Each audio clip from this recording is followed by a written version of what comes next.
अभी हम एक सांप रेस्क्यू करने जा रहे हैं। वो एक पानी के टंकी में कुछ दिन से है, जिसकी सूचना हमें मिली थी।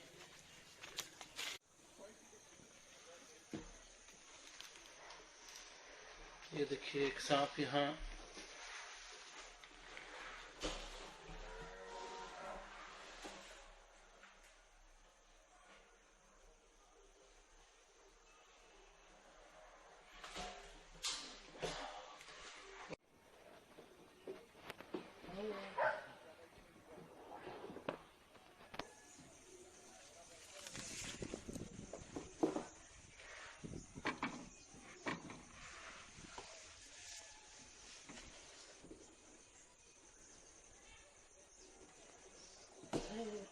उसका पाइप से ही कहा पता निकलेगा।